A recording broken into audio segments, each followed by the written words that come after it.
and since he's been surrounded by unfaithful citizens, some information don't reach him, as when he was still energetic.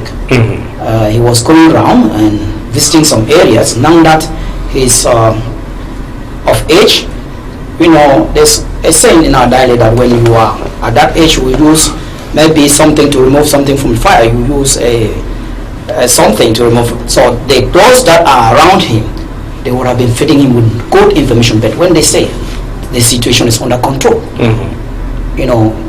Bamenda City, they were awarded a contract of more than 60-something billions, and nothing has been done till date.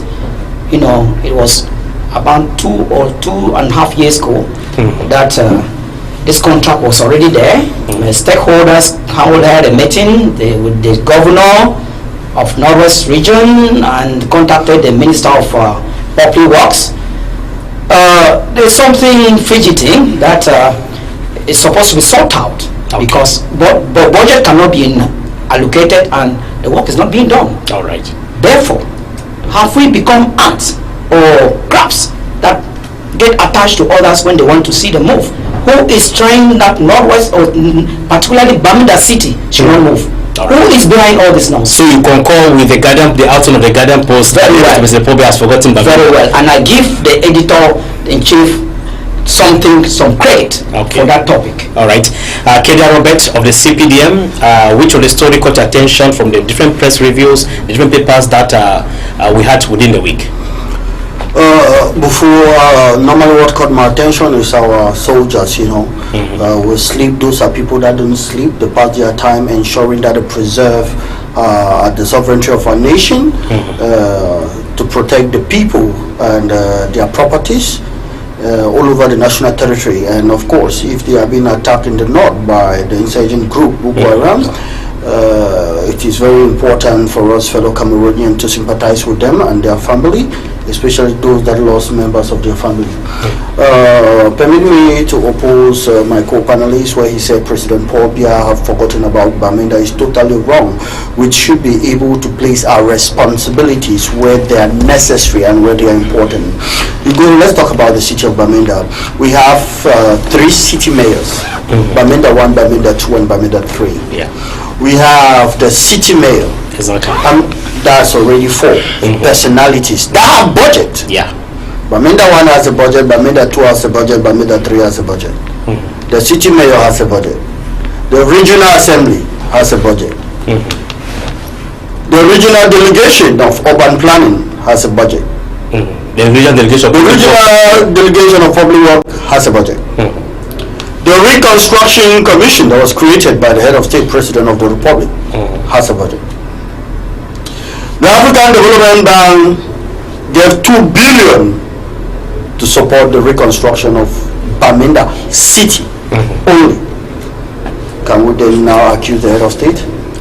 We should ask those that we elected to be responsible. We should be able to divide the responsibility.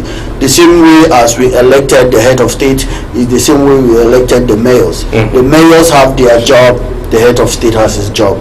It will be stupid for us to accuse the head of state and allow those that we voted, local administrators, that they have not done their job. I think that we should be responsible enough to divide our responsibilities and accuse those that are responsible. If today the city of Bamenda, the roads are really not of standard the way we expected, or the way we expect, we should not accuse the head of state. We voted these mayors. We should be able to call the 3 mayors that we voted into what's going on. Permit me to appreciate Mr. Peter, one of the mayors in Bamenda, is doing a good job. When you go to his place, you see that he's actually doing a good job. I appreciate him. But the rest, they are sleeping. Okay. The city mayor, sleeping. Right. Everybody's sleeping. We should wake them up. Tell them that we voted for you. If you don't do the job, we will not vote for you again. That is what I think we should do. I not accuse the head of state, the president of the republic, the phone of Northwest that has always had a special, Bamenda always had a special place in his heart. So I think that we should be able to look at it at that level. Let us go to those that have been put in place to do the job. All right. We voted Paul Biya for the nation through, but we voted the mayors at the level of Bamenda. If work is not going on, we should tell those mayors that are there in Bamenda to do the right thing. I'll just do this simple example before I leave. Who is the head of the family? The husband, right? Yeah. Good. Then things are not moving on well in the kitchen. Who do you accuse? The mother. The mother. So why should you allow things is not going on in the kitchen? You allow the mother to accuse the father. If things are not going on in Bamenda, the mayors are there. You voted for them equally. Accuse them to do what they are to do, and not the head of state. All right. And of course, those are the stories that caught Robert's attention. You come back and don't worry yourself. All right. Let me tell you. Yes, very well. We're going to. Yeah. Bache, what caught your attention within the week? Well, the papers that reported different stories. Cameroonians are going to be Cameroonians of being warned that the use of is no longer going to be land to house them again, who are not going to have the legal papers. A whole lot of stories carried by the different papers. The appointment of a SPDM senator into the Constitutional Council was not neglected onto the papers. former CPDM senator, but she's still a member. She has the blood. She's still a member of the CPDM. She's a member of the Senate. But she's still a member of the CPDM, right? All right. All right. No, don't say anything. Please, you should know that automatically when you are appointed, you resign from your political party. That's it. That's the Yes. I think what caught my attention the most is the visit of the Minister of Defense to the Far North region to boost the morals of the soldiers who are pledging their lives for Cameroonians to sleep in peace where they are. So that was exactly what we expected for the nation to do, and it was done. Even though it was not the right time, it came a little bit late when we were expecting, because when it happened in countries where we have proactive leadership, you will find a leader quickly come out to maybe say something that is going to rebuild the morals, that is going to galvanize the countries, or try to make Cameroonians to understand that they are with somebody. But if you notice, when this incident happened, there was some suspicious kind of silence from the head of state, who is the #1 person of the country. He is the chief of the armed forces, if I'm not making a mistake. So obviously he was supposed to be the first person to make a statement before any other person follows. Yes. So but it came up to now. I don't know if he did send a message. He did send any. At least the minister was there. The minister was representing. He must not be giving us the issue is. Like my co-panelist was saying, Mr. KTR Robert, you know, I understand him because you know you cannot be somewhere and then you use the knife to destroy where you are, or you cannot put your hand on the stone and then you cut it yourself. Yes, so I understand him, but he should know that the first person that we are supposed to accuse when things are not moving is the head of state, because he is the person that is having the mandate. And let me tell you, the problem is the whole administration has been centralized. When you have a government where everything is centered somewhere, that is the problem. That is why we're having issues, because even if you follow all these representatives at the level of the national of Yaoundé, you will discover that nothing will be happening. Look, let me tell you, we have similar issues in Nijum, and I'm telling you, this is the same thing that is happening. Because when you follow up, nothing will happen at that level, and when you go to Yaoundé, you'll be blocked. So it means that the head of state is supposed to be proactive to come inside and shape the actions of the mayors. How they manage their yes. Who knows that? The president does not have the power to go and tell the mayor how to manage his or her budget. The budget is the mayor's budget. He collects it there. He has that mandate. It cannot happen anywhere. Even in Nigeria, the president cannot go and tell the local government chairman what to do with the tax, because the local government chairman is answerable to the people that voted you on this. We should not understand what I'm saying. All right, gentlemen. You are misunderstanding. The people voted the mayor. The president should come and manage the budget. But you come and tell them what to do. The mayor presented a budget to the budget. They presented a budget, and the budget was released for them to carry out the project. And if it is not done, who is there to oversee it? This is not budget. They collect taxes from people. We have the issue of decentralization. You need to say Wana does not have anything in the accountability of the budget that comes from the taxes. All right. What are you saying? People, the mayor cancelled out the conservative government money. They stole from the nation. Let's few seconds. That's not a medical discussion. We are supposed to review the papers that reported different stories within a week. All right. Let me add some light there. 30 seconds, please. Yes. Because what I want to add as light is that the poor governance knows what we are going through. Mr. CPTM, you should know that. If at all, yes, Mr. CPTM, you people knows what we are going through. So when you are talking, please, it should be as if you want to beg for forgiveness to our televiewers. We don't use emotion in politics. It's not emotions. It's reality.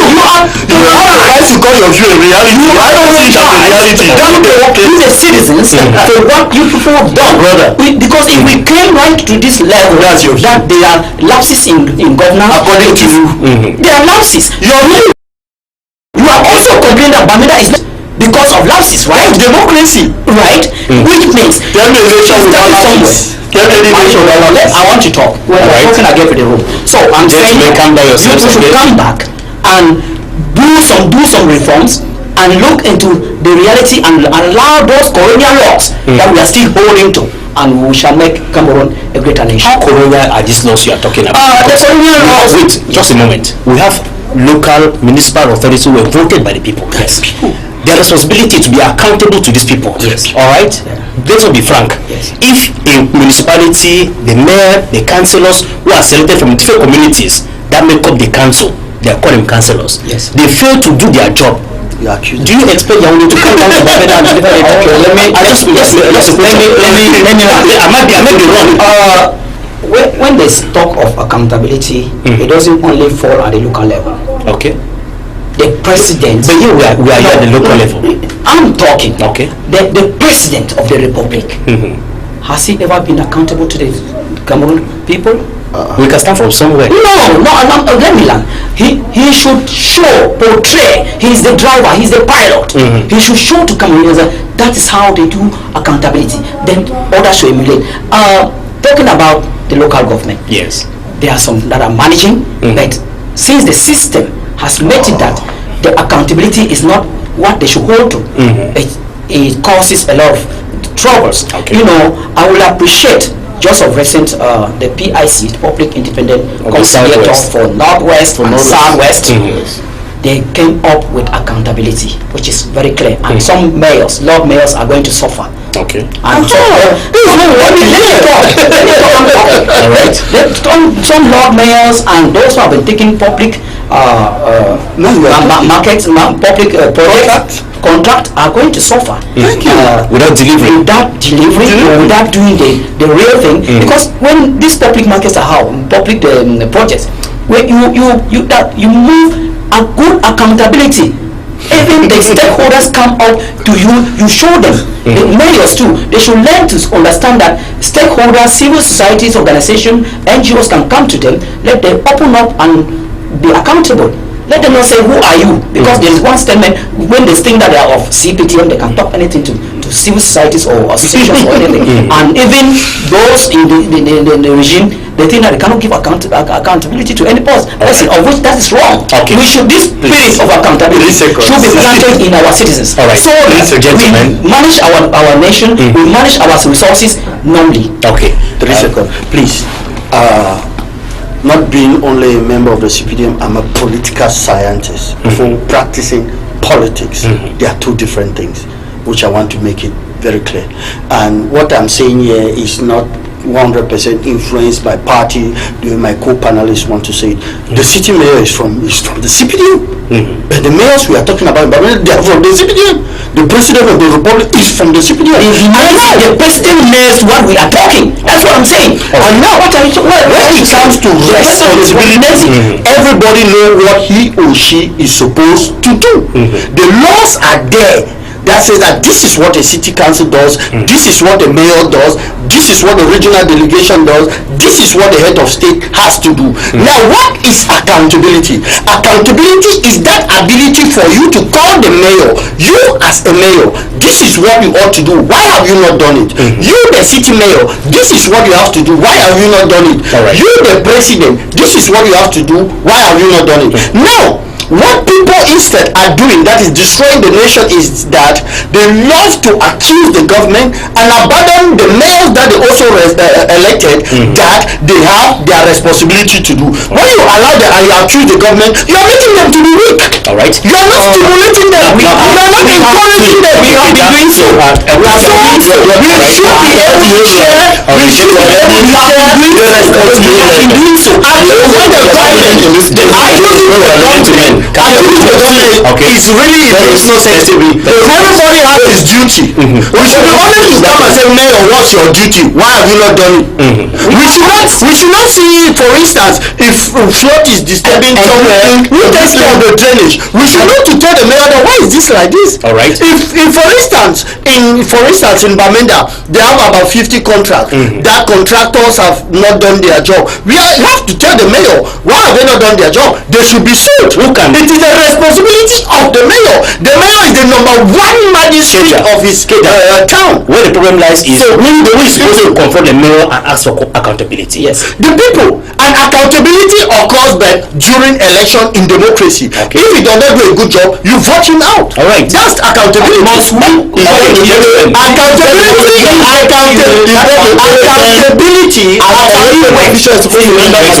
Accountability is during election. That is a wrong government. You bring the somebody that has to accountability, right? The magistrate is not the judiciary. I am saying that the common man can go there. The civil society can go, and they will refuse to reveal any facts. Okay. No problem. And who is supposed to know? People are confused here. They don't know who. The problem is that we are talking about political science here and how it functions. And when you don't know this thing, you don't know. Political science is a theory. When it comes to accountability itself, all right. And it goes according to society. When it comes to accountability, please. When it comes to political science, it's okay. And when it comes to accountability, one, the first way to judge an elected official is during election. If you send them out or not, that's the first point. Yes. The second point, who has to do with his duty, is the judiciary. Okay. That is why we have the independent conciliator. That it is a part of the judiciary because they are able to call the mayors to accountability. If the civil society, permit me, if the civil society sees that a mayor is not doing a job, what does the civil society do? They call the independent conciliator.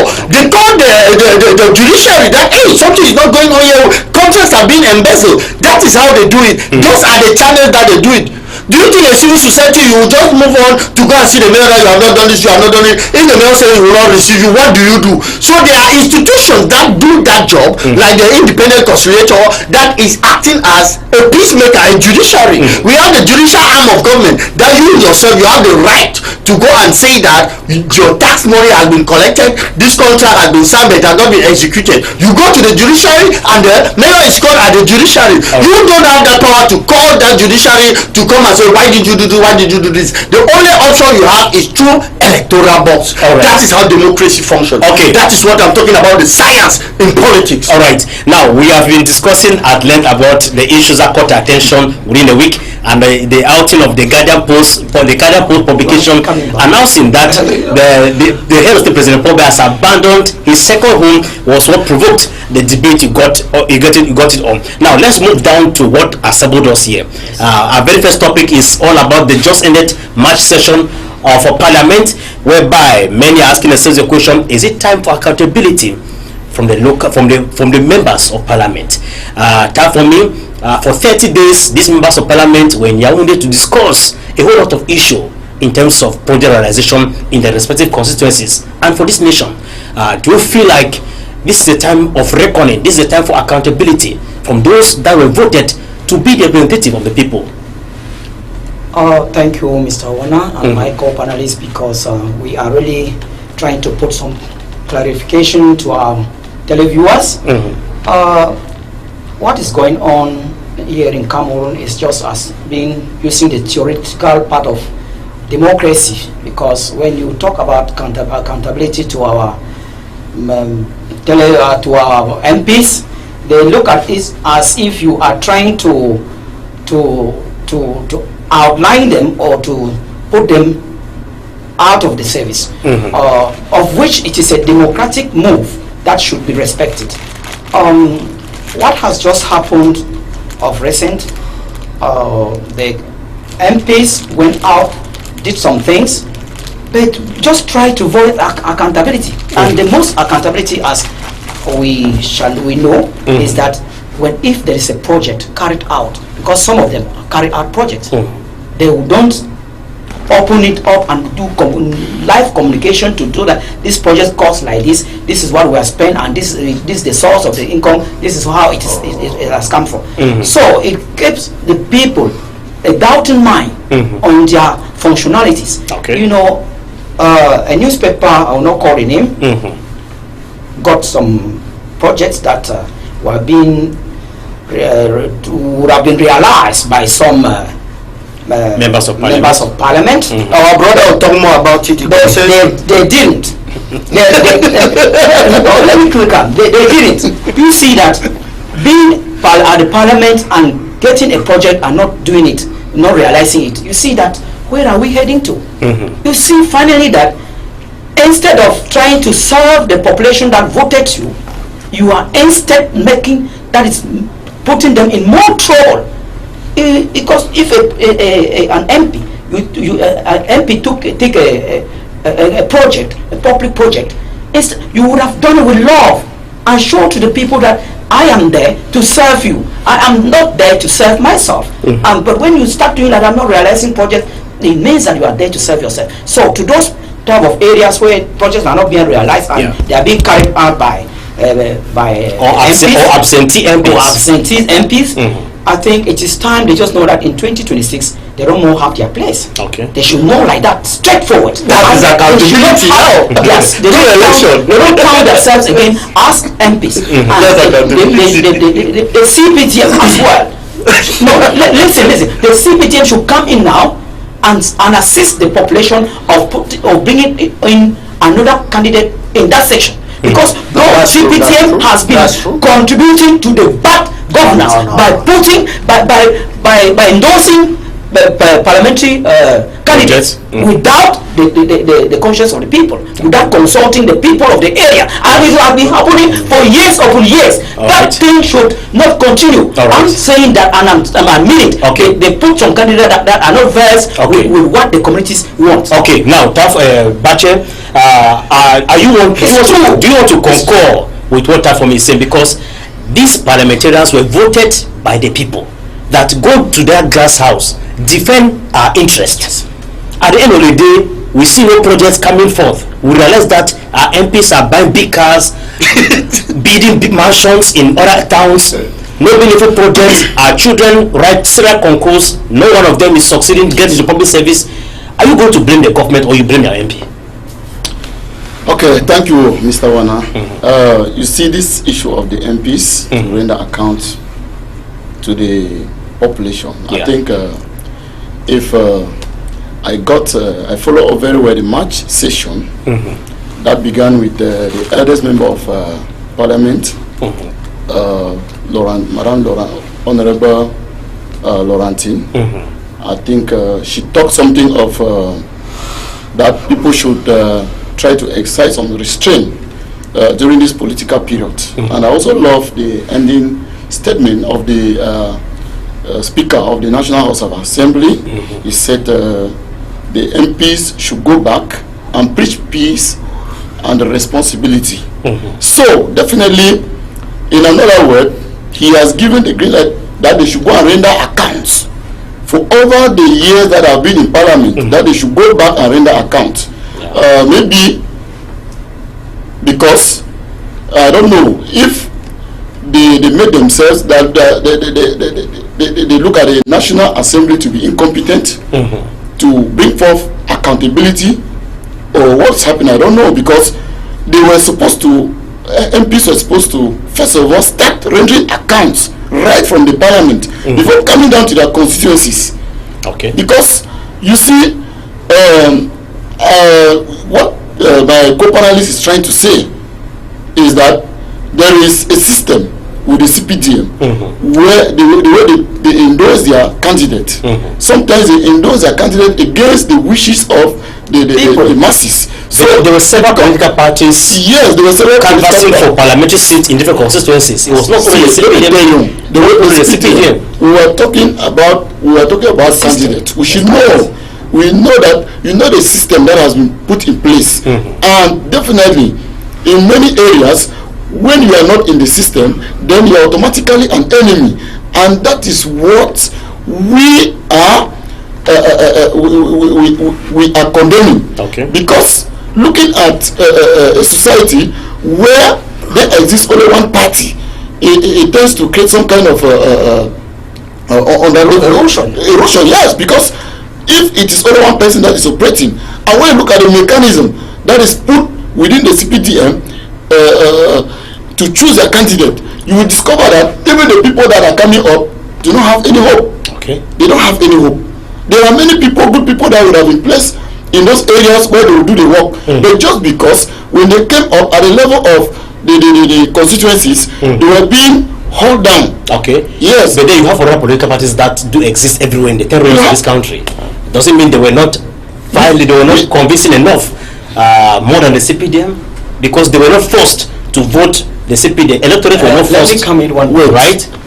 Mr. Wana, we all have the single responsibility. Somebody that has made himself a militant of a particular political party, and he loves being there. He wants to militate, and he has the potentials, but he's not being given the potentials. Okay. And when you look critically, they have put a system where if you are not in that party, in the ruling party, you become an enemy. Okay. And every move that you take is being held down. All right. I don't want to go into details on how things. You are talking about political parties do unfold. Yes, but let me come back to the issue of just 1 minute before to the MPs. I am doubting how some MPs are going to go down to render accounts. I was thinking that the better place to hold them down to start rendering account was at the national level. They're not coming down. Some MPs, since they were being voted, let me tell you, they have never been. Let me say, they have always been at their constituency, maybe during occasional period. Okay. If there's an occasion that concerns the party, they run, collect money from Yaoundé, and they go gather people and give a few food and drinks, and then they rush back.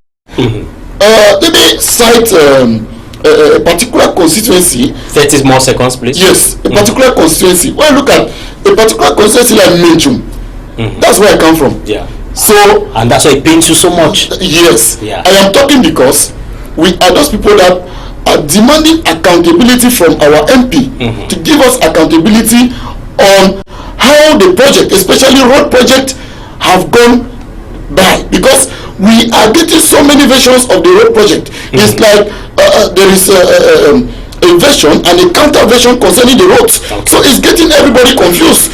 Now we need him to come down and explain to us, to give us an accountability and tell us exactly what it is. But then we are saying nothing has been done.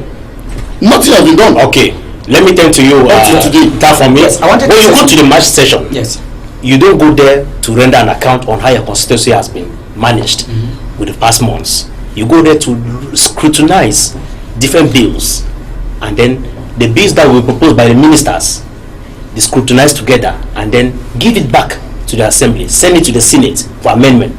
It is the president of the republic that is going to validate and enact it into law. Now, when you look at the situation, like, should we as the electorate ask our members of parliament to be accountable to us or to Yaoundé? It is a double face. Yaoundé and the people electorate? Double face. Okay. That is, it should be on both sides. Okay. And we're talking about the system, and you said something concerning other political parties. Yes, because we have Yes. I will say here that the system planted multipartism, and they are still killing it. Okay. Because democracy in the years of 1992 was really emerging, and Cameroonians were already getting involved and inclusive and participative in what the democracy is going to look like, and things were moving. You know, I want to cite an opposition leader who has marked this country a lot, led John Fundi. He has done a lot for this nation, and he remained a legend. Okay. Because most of the things are going on today, he led the foundation, and he was working in hand in hand with the CPTM. But today you see that other political parties come up. They are so aggressive, so agitative. They are not responsible. It makes things look as if we are in a war zone. Okay. So, and that is not what we want. We don't educate that, because we are in a democratic nation. Yeah. And we are propagating justice and peace. Because when there's a justice and peace, the parliamentarians supposed to do their things normally, and we look at some of them as being part of justice and peace ambassadors. They should be conscious enough communicating. But they make us see you must tweet someone, you must talk about them. No, it's matter of conscience, matter of mindset. If your mindset is positive, you are serving the people. Communicate. Why not communicate with the people? Why not communicate with the National House Assembly? You go and make laws. Yes, you make the laws. You make sure that the laws of the 21st century are well looked into. Or we at times propose to them that take this to the National Assembly and work them out on special sessions. See that you propose it and you work with it, so that the impact should be felt right in the communities. Yes. Because what the government, the system is doing, the communities are not feeling. Even my brother talked about the reconstruction that is going on in Northwest and Southwest. It is not felt by the people. That's why you see lives going down again. Okay. If they really felt the impact, we wouldn't have been at this stage. All right. So the common man wants what his interest first, and we are the boss.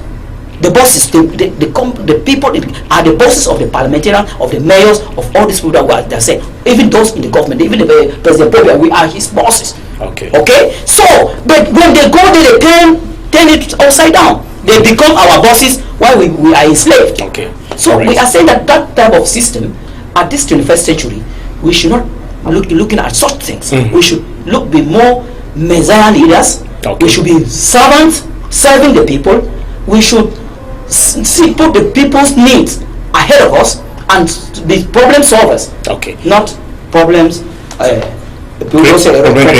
Okay. Thank you very much. Kedia Robert, you listen keenly to your two panelists. It's not an attack on Kedia. No, it's all about sharing views, because their views are all constructive. We are all sharing common view for us to make this nation a better place. If it's good, all of us are going to enjoy. If it's bad, we all are going to suffer. Yes. So tell us, what do you have to say? Do you think it's time for our members of parliament to be accountable to those who elected them into office? The question I always say is that some of them have problem because their people don't even know what they should be accountable of. Some of the people don't even know the duty of those parliamentarians. Exactly. Parliamentarians don't carry out projects. The micro projects were crapped off. They don't carry out projects anymore. That's on the newspapers that carry out projects and they never realized. We should not get confused about parliamentarians that have their private company that get contracts from a parliamentarian having contract like mayor giving out contract. They are two different things. In those days, we had a parliamentary grant where the parliament give budget to parliamentarians go and carry out micro project. It does not exist anymore. You cannot take the case of my brother here that is from Menchum, that maybe they have a parliamentarian that has his road construction company that he go and lobby for contract like any normal individual Cameroonian. Is different. We should not mix the two. That's the first thing. The project serves the people, right? He is talking about parliamentary. Parliamentary. I said that parliamentary grants don't exist anymore. Parliamentarians don't carry out another one. What we are talking, what we are saying here is, you think I don't know what you are saying? For a particular constituency, go and lobby for a contract and sign that contract. Maybe because of the good heart that he wants to construct. It's not even his duty. He does not even have that power to go and lobby for something for his municipality. People need to talk. Okay, he does not have that power to go and lobby for a road in his community. A parliamentarian does not have it. A parliamentarian represents the nation. He enacts laws that concerns the nation. Like for instance, this last session, they were talking about the bills concerning trade with China, concerning trade with Turkey. Those are the type of bills that they go to analyze how this trade tariff will be managed. That's their job. Senators are the ones that represent the collective decentralizations. They are the ones to do that lobbying, because senators are voted by who? Councillors, mayors, and the rest. So we should know who is doing what. The senator represents where he comes from, and he goes to Yaoundé to lobby for the people he comes from, their interests. But a parliamentarian, once in Yaoundé, you don't represent your people, you represent the nation. You make laws that cover the entire nation, and you supervise the activities of the members of government. It has nothing to do with where you come from.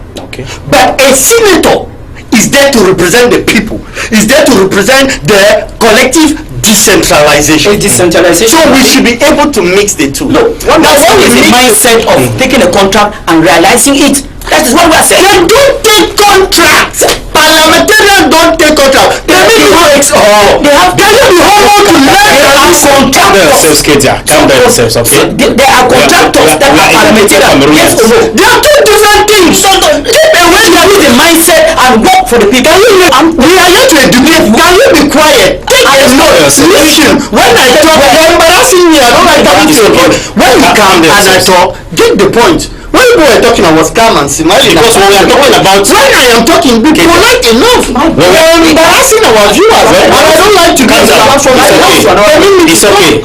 When we are talking about the March session, we had the upper and lower house of parliament. So people should not get confused that we are focusing our mind only about those in the lower house of parliament. It's the two houses we are talking about. Exactly.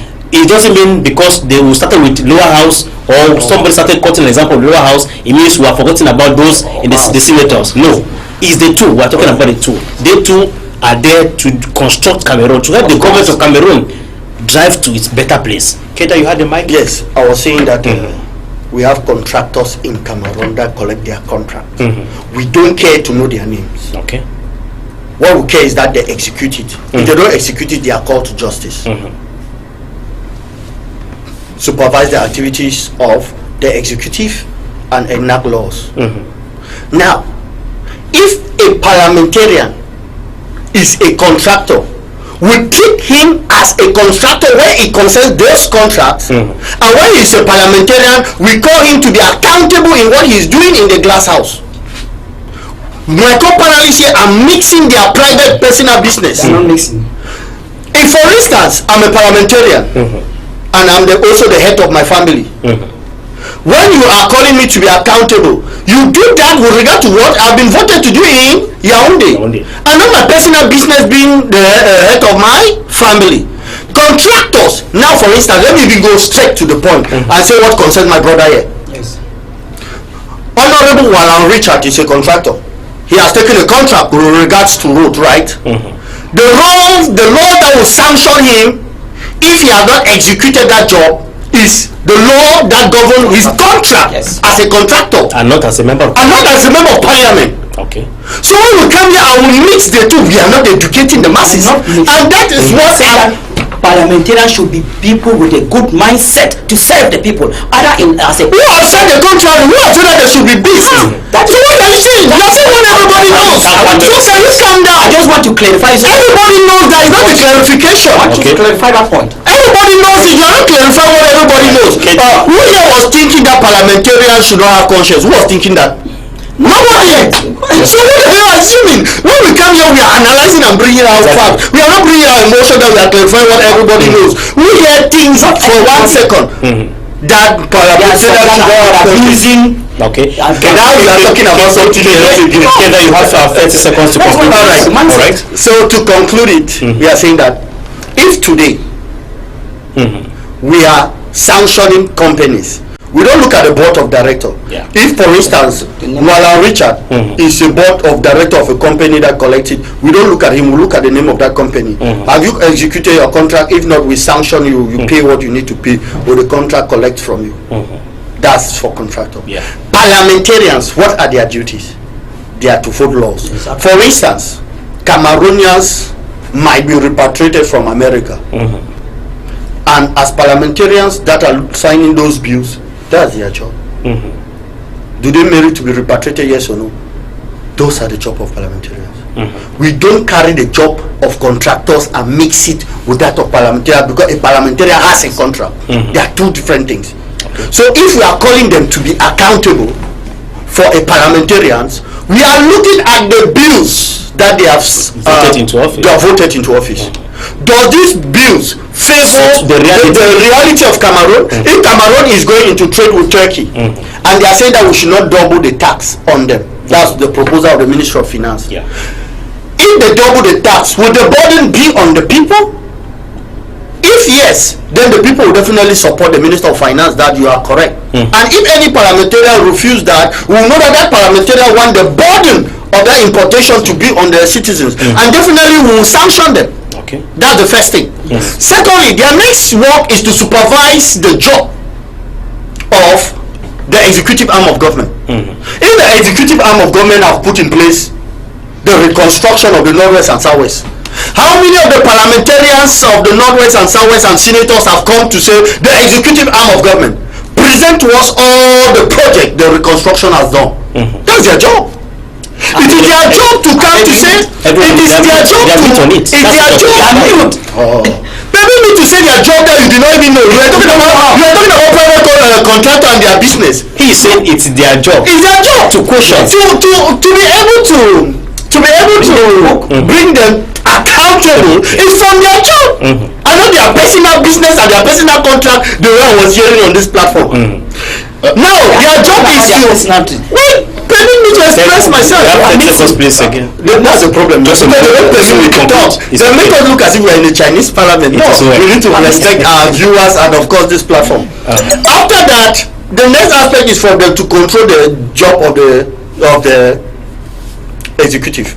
Now when they come back to us, when we are looking at our accountability, we will not go and ask the head of the reconstruction commission that what have you done. No, we ask you, our representative, the parliamentarian, when you went at the glass house, what did the commission for reconstruction say they have done in the maybe where I come from?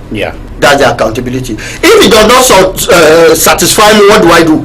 I sanction that parliamentarian when it concerns elections. Now, talking about Senate. Senates don't represent the nation like parliamentarians represent the nation. Senate represent the collective decentralization. They have been sent by the councillors that voted them. And they are going there to do lobbying. Senators are the ones doing lobbying. When a senator goes to Yaoundé, he's crying about his road going to Menchum, that there is no road in Menchum. That's the job of a senator. He goes there, his job is specific. The interest of his people is 100%. So when we know these two, they will be able to call them for accountability. And to conclude again, I heard my co-panelists talking about CPDM and how people are being put in place. It seems as if they don't understand more. And the issue is that in the internal election of my party, when they go in for internal election, which you saw that many people took serious, is because of the stakes in the internal election.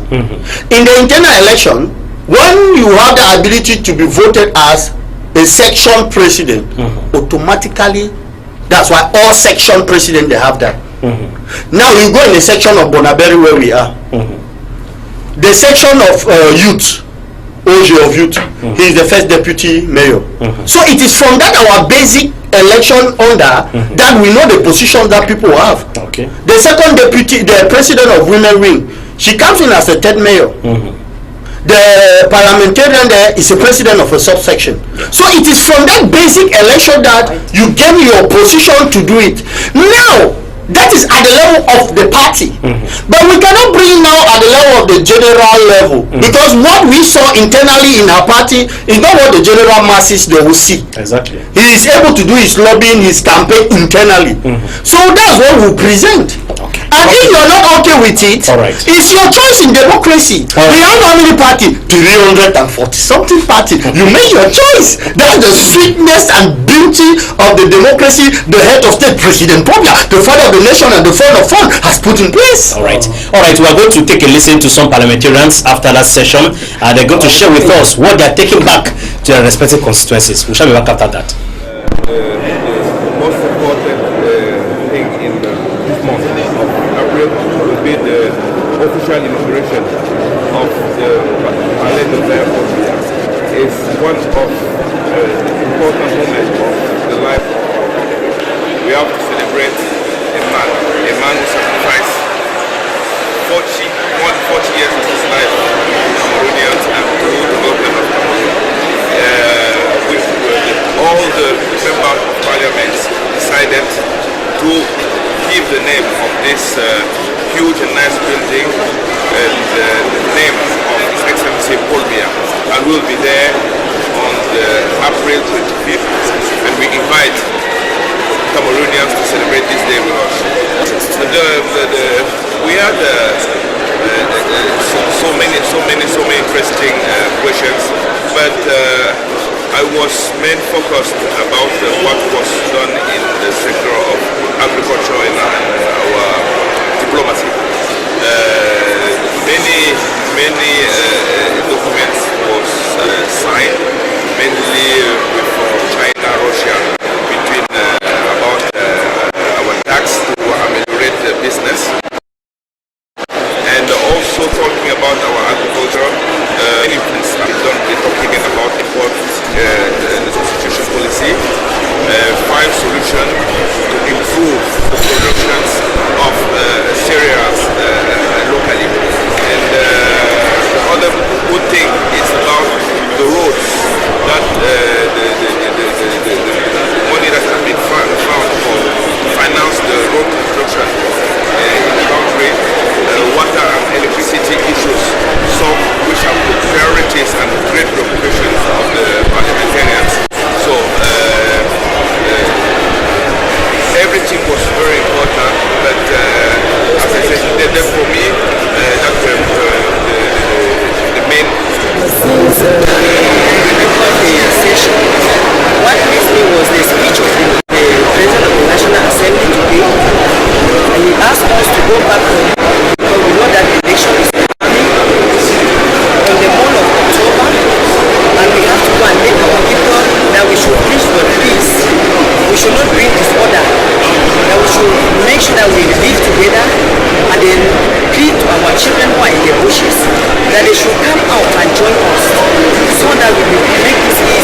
think of the national activities that the people who are students and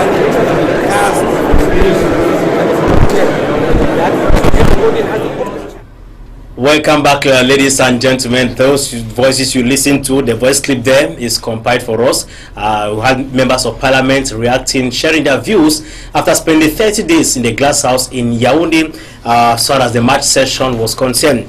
And of course, gentlemen, we are moving over to our next topic. But before we move on to our next topic, we are going to be having a commercial break with Genewa. Let's have commercial break with Genewa. We shall be back to move over to our next topic. Tiger Tea Joy. Tiger Tea Joy. It makes you be like a tiger and it brings joy in your home. Tiger in your home, that brings joy. Tiger Tea Joy is a super aphrodisiac product that brings joy in the family. It means that is why it has joy. Tiger Tea Joy. Tiger Tea Joy. Tiger Tea Joy. Tiger Tea Joy brings joy in the family. It's a #1 product in Geneva that people take as an aphrodisiac, that takes against sexual weakness, lack of libido or lack of sexual anxiety, premature ejaculation. It's a product that people don't only take for that, you also take for energy. When you're working, you're in your office, you're working, you feel tired, weak, you just take a bit of it, a sachet of it. Within seconds, energy comes, you can walk even to the next day, you feel energized. It is made out of extracts of special roots of trees, special barks of trees, special seeds of trees that work in giving body energy, detoxifying the system, electrifying the system, supplying nutrients in the system, supplying certain gases in the system, certain minerals in the system that boost energy. Tiger Tea Joy, I will not talk much on it. From the name, you know what it means. It brings joy in the family. It is recommended for everybody, any mature person, to have it, mostly for men. Any mature man, but a woman can take, but it's mostly for men. We don't want women to go crazy. Mostly for men. Any mature man, you have your Tiger Tea Joy at home. It will bring you joy. Bring joy to yourself, your partner, to your home.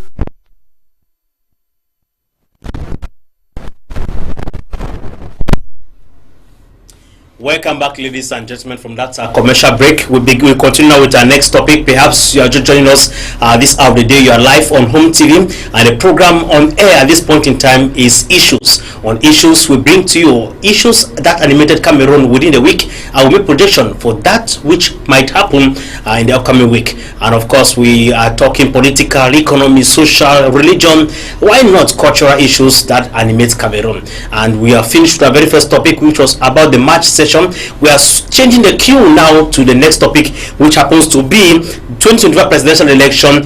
The European Parliament have sent an alarm bell to Cameroon, asking that journalists should not be present, those who are in prison should be released, and a fact-finding mission is expected to arrive Cameroon in the days ahead. Gentlemen, that we are asking ourselves this afternoon is, would it be possible for it to come to reality? This is coming at a point when the former Director General of CRTV, Vamoke, has been in prison for more than 2 years now.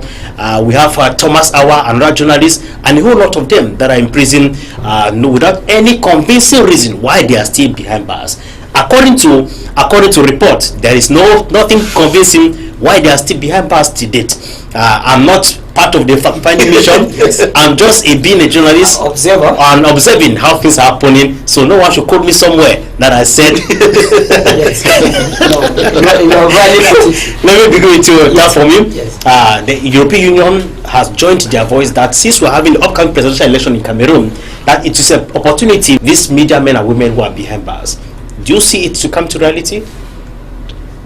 I think maybe let's say a presidential pardon to those journalists behind bars.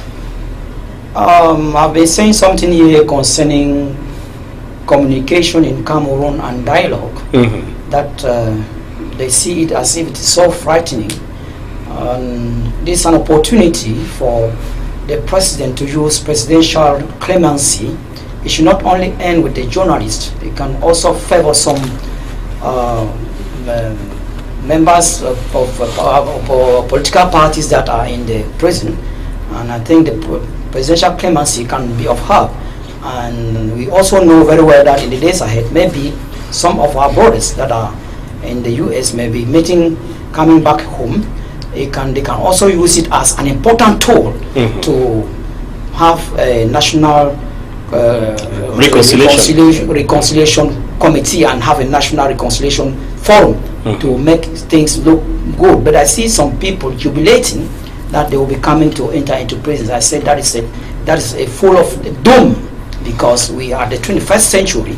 We should be looking at problem solving, not jubilating because people are coming to go into prisons. No, it is an opportunity for Cameroonians to sit up and maybe organize a conference, sit and discuss issues, then and talk about the well-being of our people and what can take us from this place to the next generation without the challenges. We should look at our challenges head on. You know, when we put ourselves out of challenges, they keep coming. But when you face the challenges and solve them, you see that there is love, and people turn their scars to beauty spots. I'm just pleading that the European Union, their plea is genuine, and as Cameroonians have been saying, let the system, the government, listen to that plea, because it is so genuine and so humane. And I will plead with the government not to be deaf, because most of the time things are going wrong, because when they give genuine proposals to the government, they don't want to listen. But we are pleading that if they really want peace and justice to reign, to prevail in our most cherished nation, let them give this chance and create chances. Start creating a committee now. That National Reconciliation Committee should be created now. We already have so many committees in Cameroon. So some many commissions, which of course incur plenty of costs, but they don't do on these committees. Yes. Don't you think will be another cost on burden on the government? Not just burden. Creating a committee of reconciliation. Another $2 billion. It is good to create burden and solve challenges than using arms. You know, there is a lot that we are being spent in arms. But if they create that committee and take that money that they will be using for arms and for security and put it inside, it will solve a lot of challenges in Cameroon. Because when we look, we just think that the northern region, the southwest, and it is more deep.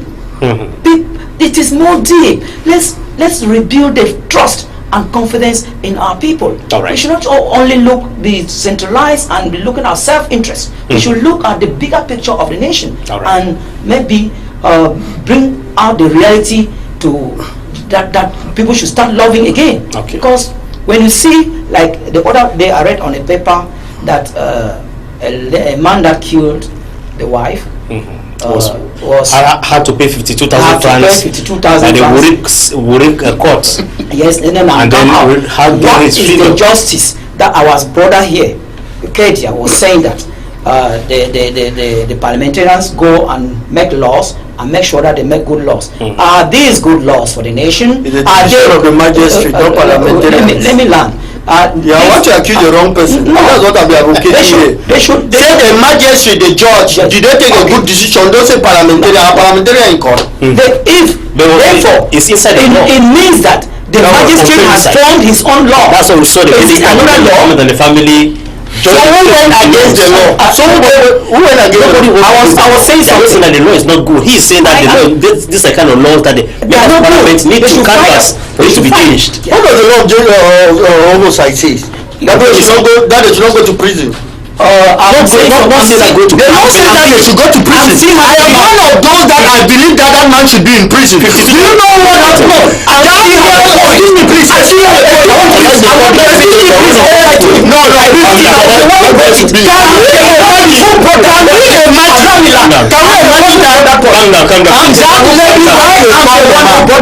He has a good salary.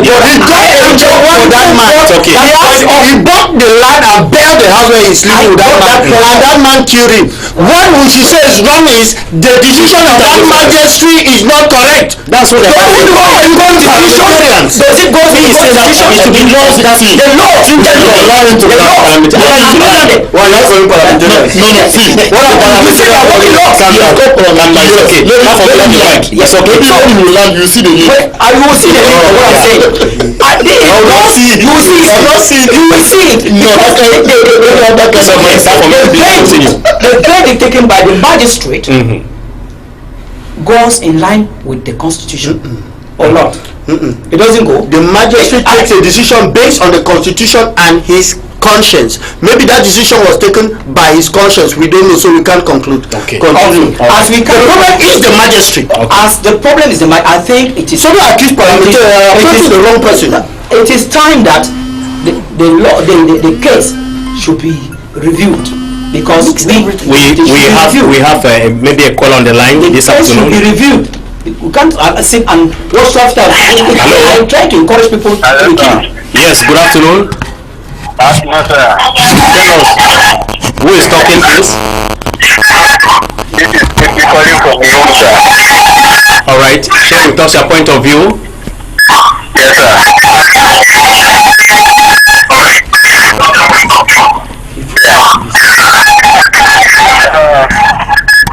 Just like I've been pulling up examples from the civil skills and the program of learning much.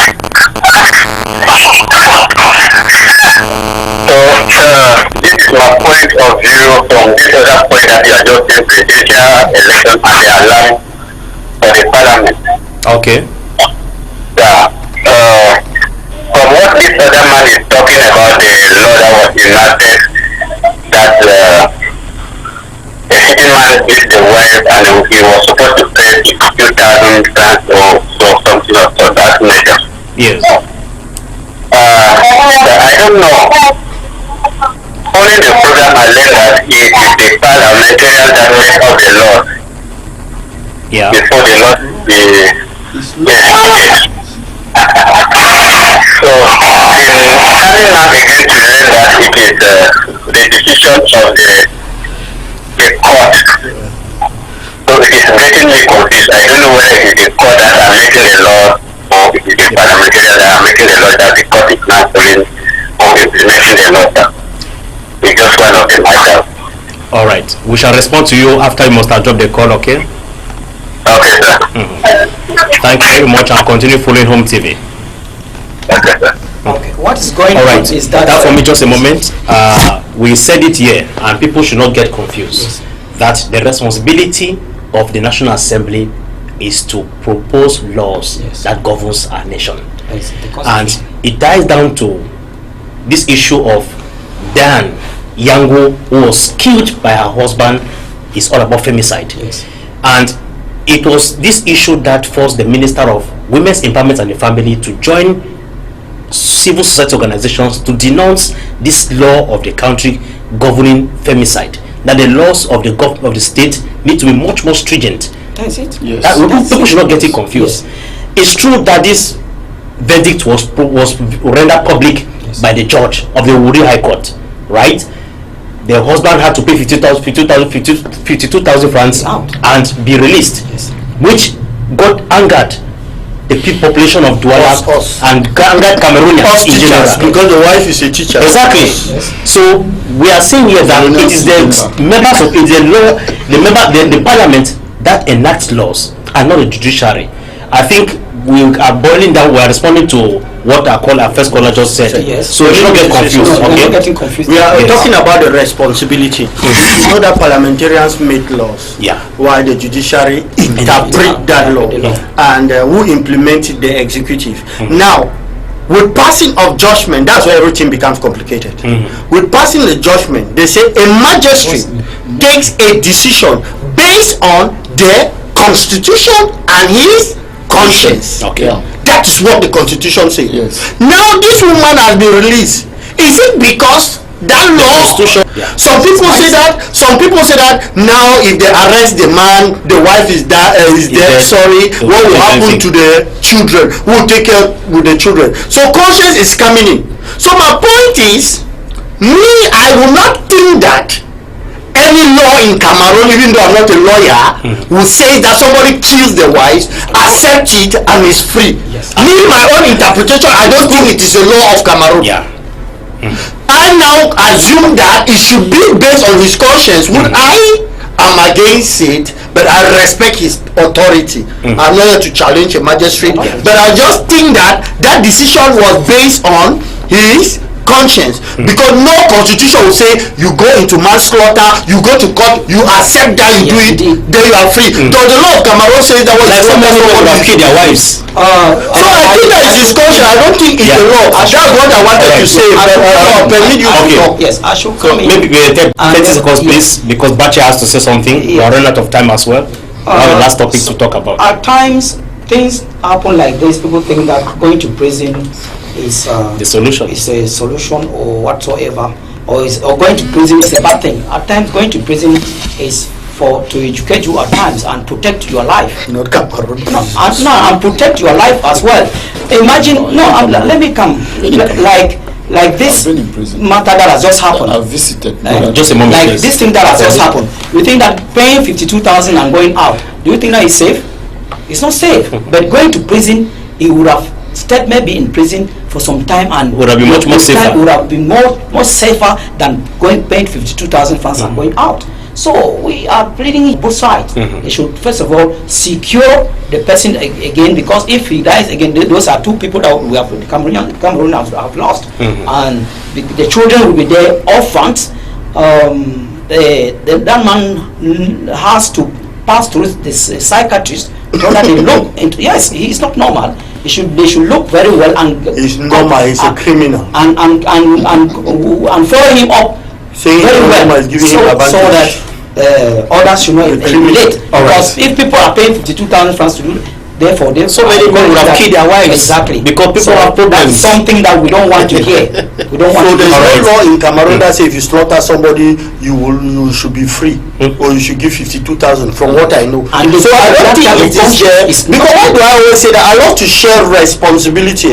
I believe that is not based on law, but it's based on that magistrate's conscience. That conscience, we should not encourage that one. Now, Bache, we are talking about the upcoming presidential election. The European Union has sent down to Cameroon an alarm bell to release journalists who are behind bars. And of course, they are promised to send down some fact-finding mission officers to come and discuss with the state of Cameroon to secure the release of these journalists. Do you foresee it come to reality as well? Yes, to me, as a government, as a people that are well conscious of the time, especially during this period, you know, Cameroon is in a turmoil at this particular moment. So there are so many things that have gone wrong, and there are pent up angers left and right. There are issues that are actually boiling on different sides, and so in different angles.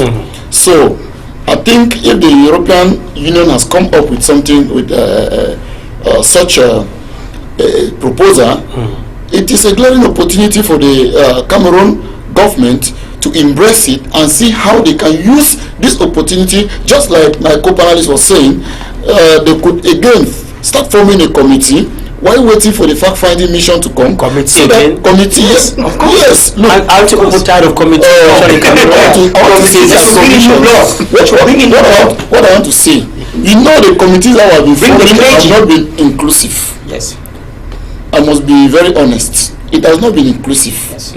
Yes, the committees, we have been forming selective committees, and that has not been helping us. It's true. So it's time we come back to the drawing board, we bring everybody on board, and then we try to see how we can solve these issues. Because if we don't bring everybody on board and we try to silence some persons, that is where we have the problem. Okay, we have our brothers that will soon be deported from the United States, and most of them went there not because they were on a mission for greener pastures, but they have it's because they entangle themselves with one thing or the other. So it is an opportunity for the president of the nation, who is the father of all, to see that he's a father, a grandfather. You know, grandfathers are people who take the heart. They are shock absorbers, just like the head of a family. Because if you have children in the family that causes you trouble, those that are well behaving and those that are not well behaving, you're not going to kill those that are not well behaving. Okay. You are going to assemble all of them and try to mend them so that they should be in the same positive light. So this is the opportunity for the head of state now to now bring everybody together, sit down, dialogue, carry out the reconciliation and reconstruction will begin, and everything will be going smoothly. Okay. If we continue in the policy of trying to look at some people, continuously punish them or treat them with impunity because of one reason or the other, it means we are not helping the nation. Because any reasonable person now in this country should put himself above his personal interests of the nation. Because this is a telling moment for this nation. This nation now needs a transition. Needs a transition more than ever never ever before. Okay. So if we don't use these opportunities to bring that transition, we are saying the transition can come from opposition, the transition can come from the ruling CPTM party, in the way they are going to re-look into the reforms that are using now, to re-look into the democracy that is happening, because actually the democracy has not been satisfying enough. Okay. So we are saying that the Cameroon government should use this as an opportunity, and even to grant clemency to those who are in prison, especially the political prisoners, so that they can come out and feel the love, feel the unity. Thank God the MPs at the closure of their session, the speaker said the parliamentarians should go and preach peace and responsibility. Therefore, it is a moment, an opportunity, a compelling opportunity for us to come and talk that peace, all of us, and see how we bring back the love that once existed in Cameroon. Because the way Cameroonians came together, after being separated for a very long time, that is the English and the French. During the period of referendum, 1972. Referendum, yes. That is why we had this youth day. Come and look at the jubilation. The way we used to jubilate during this period is no longer the same. So if you look, the seal is no longer there. Therefore, it is a time we really have to bring everybody on board and make them feel this nation, make them feel belonging. All right, thank you very much. Bachet said it is time for us Cameroonians to be able to look at ourselves in the mirror and say, what have we not been able to do rightly? How can we make amends and forge ahead? Cameroon remains one and indivisible, no doubt. We cannot separate this nation. It's impossible. What do you want a Bakwere man whose brother is in the south, who is in Litora, to go to? He cannot go. It's not possible. Even if the crisis ends today, people are build houses in Douala, Yaoundé, Betwa. We ask them to remove the houses and go back to where they are coming from. It cannot go. So what we need to do now is to look ourselves in the mirror, tell ourselves the truth, at least for once, that what have we not been able to do yesterday correctly? How can we make an amends? The European Union Parliament has sent down an alarm bell that it's time for those journalists to be released, at least for the sake of peace, to be retained in Cameroon. They are planning to send down fact-finding mission release. Do you foresee this program to come to reality? Before the European Union is talking, us Cameroonian, I don't think there is any Cameroonian really that love people being in prison. Either they are there to save others, but the wish of every Cameroonian is that all those that are in prison should go through reform and be freed. Exactly. Those are economic power that is wasting. So it's not the European Union that will come and give us lessons. For me, I always have this problem of determining who is a political prisoner. In the real sense of it, we don't have political prisoners in Cameroon. In the real sense of that word. It's just like also the issue of hate speech we have. There are some facts that they are truth, that some people will consider it to be hate speech, but they are truth. So how do you distinguish that truth and that hate speech? If they say most women of this tribe will like divorce, is it a true? Does majority show that yes? Is it hate speech? It becomes a problem. If I say majority of people from this region, they make up the bars, is it true? Yes. Is it hate speech? So we have that problem to distinguish between these.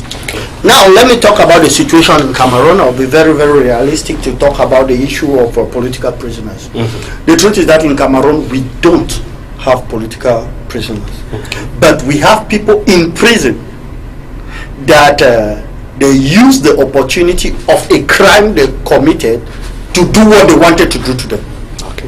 It's just like, for instance, I have a problem with you. If I have all opportunity, I will send you to prison, but I don't have. One day I pass and I see you beating somebody's child and I sue you for child abuse and you go to prison. Those are the realities we have.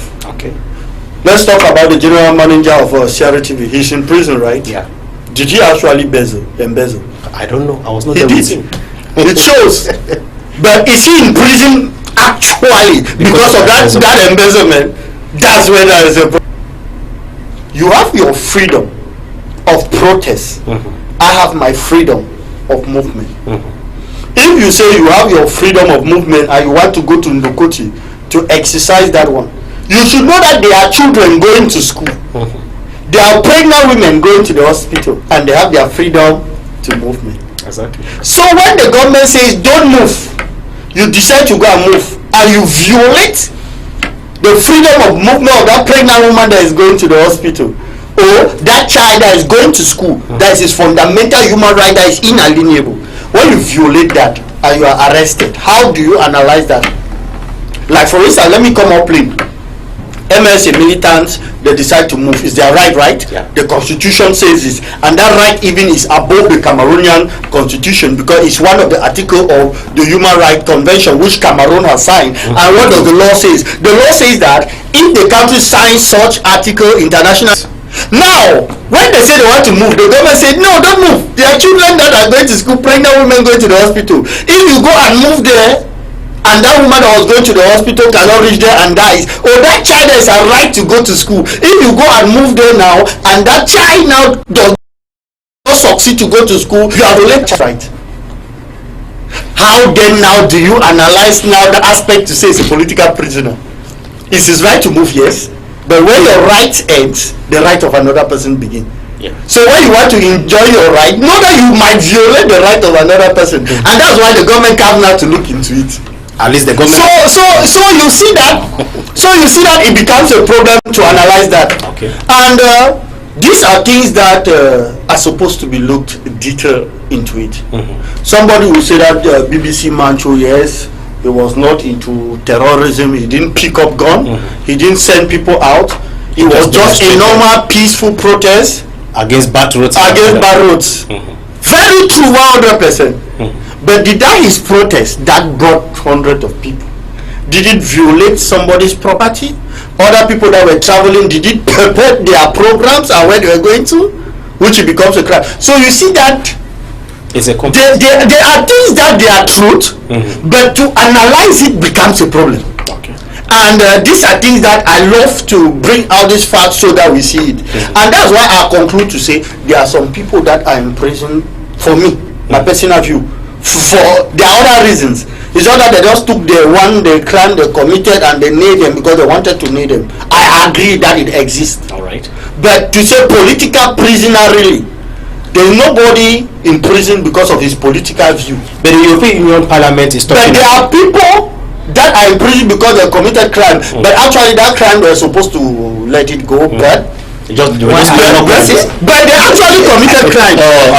So to conclude, I say that it is a problem. Let me say this other one. There's a particular region in this country that majority of their children, other regions, but they don't attack their own. One of the biggest personality of Cameroon that is not of good health, let me just say this way, have never been attacked. But others, when they go to Europe for help, they are attacked because they are in other regions. If I call now that region and say that is what they are doing, all of us here with our clean conscience will understand what I'm saying. But they will say that is hate speech. So we have these problems to be able to distinguish reality and hate speech. And we have the reality too to look about political prisoner that actually, how do we know that this person is a political prisoner?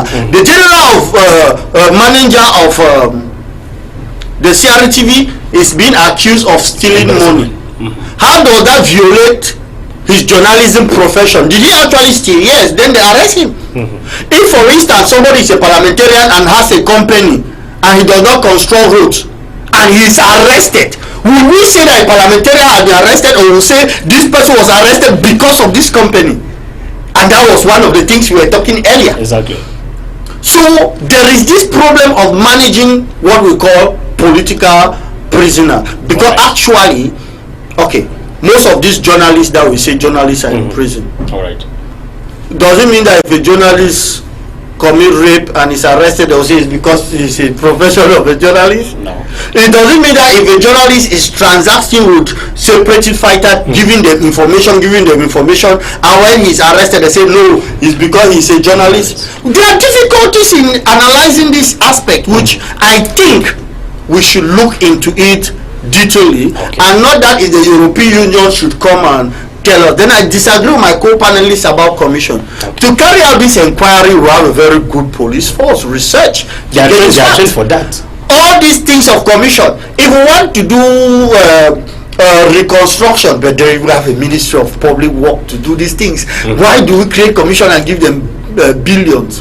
If we want to do bilingualism, we have a Ministry of Culture that is in charge of that. Why create this commission and give people billions? When we are saying that, it is the system of this CPDM. For me, it's a system. Not for me. You are very funny. So do you think that if I'm of the CPDM, I will not say what I don't buy? Because this is very funny. Creating of commissions. I'm saying the commission that can work. The commission for fact finding. Okay. Or the commission that can work. I am talking of a commission for reconciliation of the nation. Yes. I'm not talking of a commission to go again to carry out investigation. Are you people not tired of having several commissions in Cameroon? We are saying that the commissions have been existing. I'm saying this. The commissions have been exclusive. Let us be honest to ourselves. The commissions have been selective and exclusive. So we say that we should have a commission that is inclusive. All right. Yeah, we can have commissions. We can have commissions the way you say. But this commission, they should have a lifespan of what they want to do, and after their lifespan, they cut them. If they say there's a commission of reconstruction, they say, okay, you are reconstructing for how long? You have 2 years. After the 2 years, that is it. The problem we see is that we have permanent commission that they have been there for journalists. They have been there for over 40 years. They want to collect budget. All right, 30 seconds, please. What I want to share as a point here is directly that there are tolerance in law. You have done law. What? Administrative tolerance. Good. Administrative tolerance can do all this for us. When it becomes a CPDM matter that they are matching or that they have something, do they even need to go and sign a paper somewhere? They begin to do. But when it comes to opposition political parties, it becomes something different. Therefore, it means that some Cameroonians are more Cameroonians than others. For the past 10 years, the CPDM has been rejected more than 10 times with their demand for my brother. I'm saying something. So, which means that we have to be conscious enough and start serving our people. Because, if we want to do something, we do it with the love of the people. Mancho BBC did something clearly important. It was a way to come and guide. Give him, that is, talk to him that this is what you're supposed to do, and not call mob to come around you, or to do this and guide him. You need a CPDM. When Mancho BBC, let me when I'm talking something. Allow that for me to land, please. Okay. What Mancho BBC did, all what he was saying was right. It needed some people now to come in and guide him. Yes. Where he was standing and complaining, right now, there is still mud and dust there. Okay. You see that his complaints were genuine. But when you have genuine things, the government should guide you how to manage it. But they should not just come and bring brutality and carry him to prison. That is another thing. Maybe something was some other people used it as an advantage. Was he singing the Ambazonian? I don't know. Thank you very much. I don't know that. Thank you. Let me. I don't know that version. We are in public. I don't know that version. So, but I know that. What I know is that even there's something wrong. You look at the bigger picture, like I say. He was arrested with many people that they are free today. That when they were free, some were taken to the governor office, and some were taken to the governor office in Bamenda and Boya. You know many of them. Yes. Renowned barrister in the Southwest, which we all know. Go and meet them, and you ask them that what happened that this person is still there and you people came out. They will tell you that when they were going to the van, he was crying. They were seeing our national assets, saying that they are Ambazonia. See, you could be free, but there are other crimes that are. I'm not talking about somebody in particular. I'm just generalizing it. Go and meet those people that were freed and ask them that why were you free as of the left. I don't know about Metro BBC. I'm not talking about him. My dream is that you should be free. I'm not talking about that. The city, the city where Christian is saying still. I have no problem with my dream is that when everyone is talking, it becomes a marketplace, right? We should learn to respect those views. I have a very nice point that you never allowed on the political prisoners. Just 30 seconds. Because he said we do not have political prisoners. I think I will disagree with that. He gave his reasons why. No. The MRC, when a particular political party takes on protests and the people are arrested, they went out because of political issues. So if they are arrested in that line, some have been released. Some have been released, some are still there. So if we are saying that there are no political prisoners, we are not talking of those people that are being arrested in connection with the Anglophone crisis. We are talking of people who were expressing their dissatisfaction after the 2018 presidential election. And we are equally talking of some other people if they have aired their views concerning the political nature of the country and they are being arrested because of that. They should be released. Okay. So I am not refusing what you are saying. What you say, I'm just saying that 2 seconds. The most busy runabout in the whole of Semak zone is Mbopi. They have 100% reason to demonstrate, right? I agree with you. But when they demonstrate and they violate other people's right of movement, what should be done? They should be free for violating other people's rights. That's where they have been violating like that. Okay, alright. The time for clemency. I agree with you. His level is that this is the time for clemency. Everybody will just forgive. Yes. That they should forgive. Even the president said it in one of his speeches that it is time for us to forget about the errors of the past and look forward. He said it, I think on 2019 like that. He said it in his speech. That it is time for us to forgive and move forward. So is that the people are still behind bars, that they should be released and forgive? The question now is, many were released. Those that are there, what did they do that they are different from what is happening? That's what I was saying. And that's why I'm saying that. And when I did my research to find out that you people were taken together, why are some of you free and others are not free? They say that though this person that was not free, when we were going for our hearing in court, when our lawyers were begging us that please we should do this, but instead they were singing the Ambazonian national anthem in the caravan across the Yaoundé, and in court they were singing that so-called song. And so when they went in front of the judge, these were released, these were not released because of these reasons. Now the question I'll ask my co-panelists is that, have they with their consciences done a finding to know that why were these people released and this particular one was not released, and for what reason? They have not done it. All right. We are going to close our don't conclude like that. What I am saying here is this. Okay, why was Bobara and the rest of our nation were not released? We should look at the bigger picture of our nation and use the. I am agreeing with you. That's what I'm saying. That's how we are pointing fingers. Because pointing fingers. That's what we are saying. When we are. That's what we are saying. Okay. All right. Now we say it. All right, gentlemen. In other words, Are you satisfied now? Oh, presidential clemency, that's what people want, right? Yes, we want presidential clemency for the whole nation.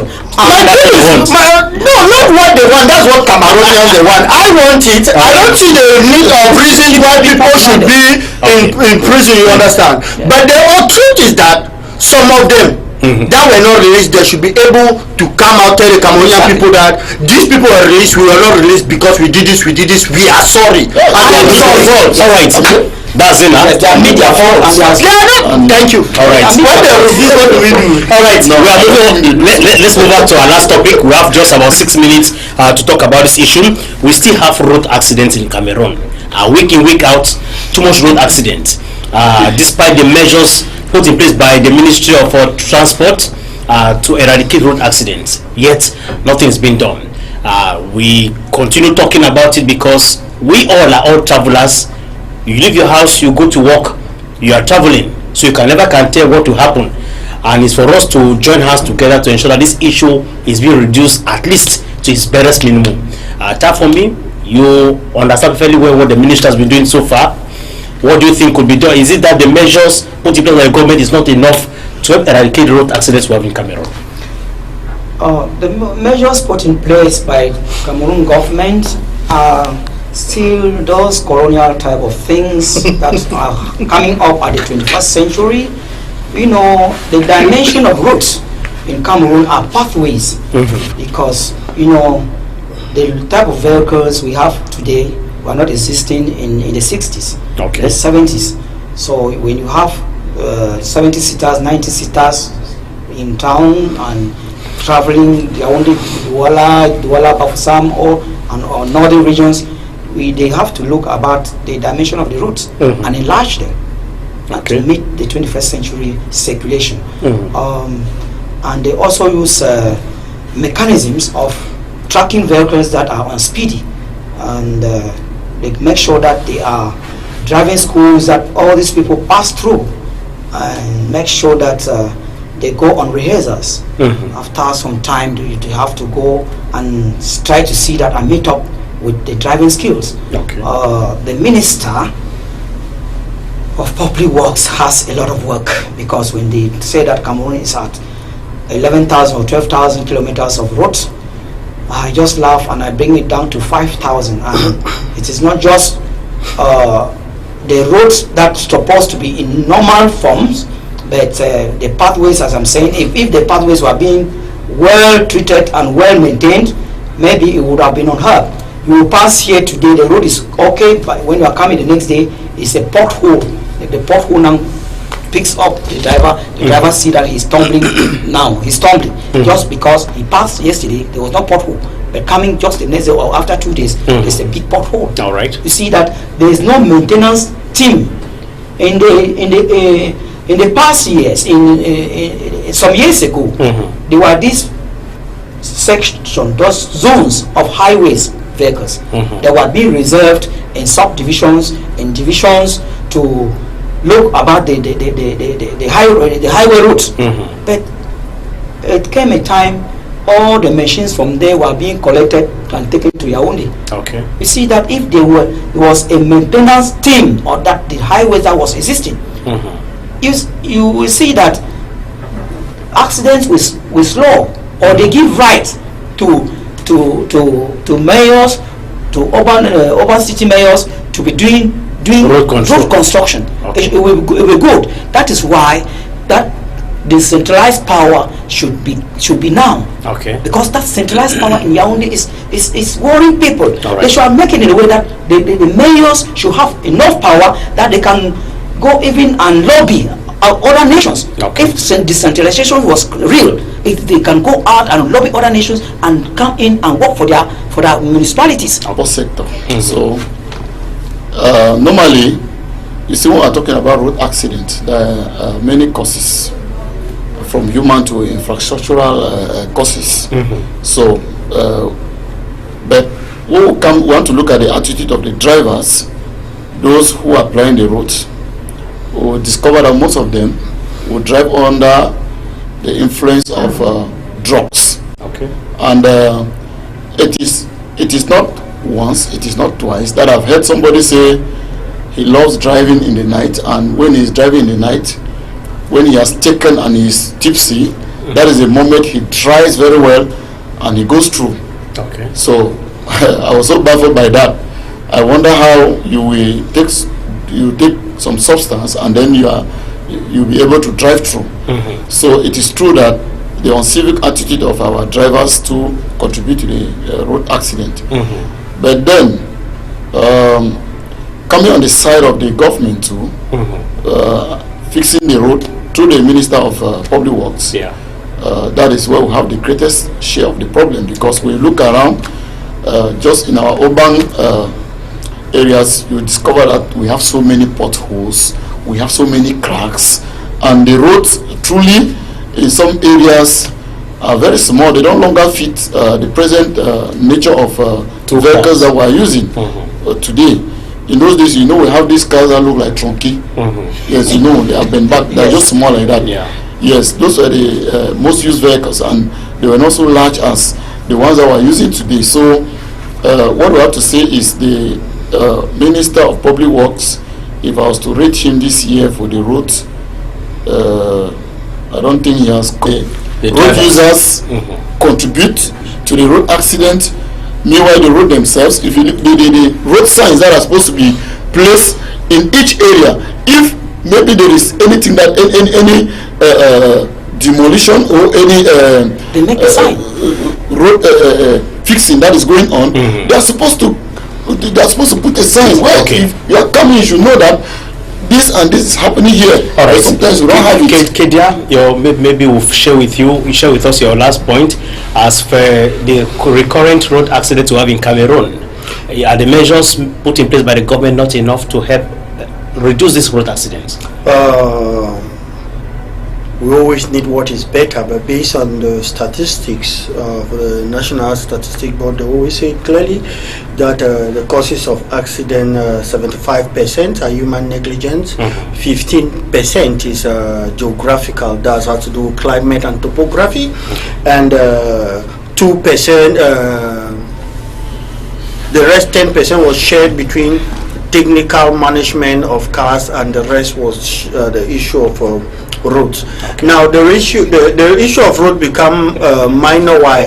Because yes, there are roads with potholes, but if a driver is prudent, he will not have accident. If one driver passes on that pothole and does not have an accident, and another one passes on that very pothole have an accident, there is a problem of prudence. I accept 100%. Road is a problem, but my question is, when one person passes there and does not has an accident, why should and another one come and pass there has an accident, it means that one person was prudent and the other was not. Now I want to talk about that 75% which we are talking about. One, especially our driving agencies, they don't have time to rest, to sleep. Two, we have the issue of drinking of alcohol. Now talking about the issue of, it's not only in Cameroon, in Africa and in the world. At least in all countries, you can go and verify it. You take this country, causes of accident, you take this causes of accident, 60% is based on human. Not only Cameroon. I mean the world, all countries. Even countries that already have the road network like us is human. Why should a driver drive very well to mention without roads and does not have accident, and someone drive in a tar road very good and has accident? So you see, when it concerns sharing of responsibility, I love to share the responsibility. The construction of roads is an obligation to the government, because it goes on with all fundamental human rights are based on that. The right of movement is based on that. The right of economy is is based on that. So you realize that it is an obligation of the government, whether the causes of human accident is 75% human causes. That doesn't mean the government. It's an obligation to the government.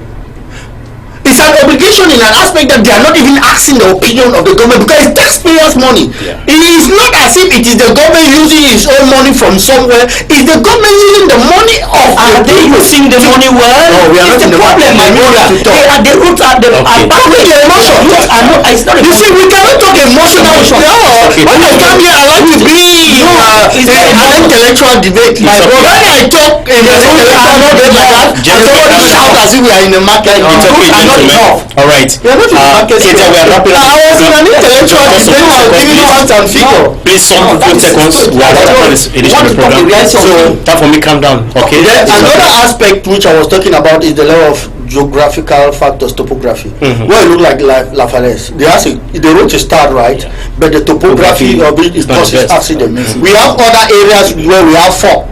Especially, I don't know if it's your village, Bokwango. Around 6 o'clock, 7 o'clock, the environment is so foggy that, there are causes of accident. They call it Baghdad. Yes. So, to be able to bring out this aspect, you cannot bring it all at the level of maybe my co-panelist saying that road.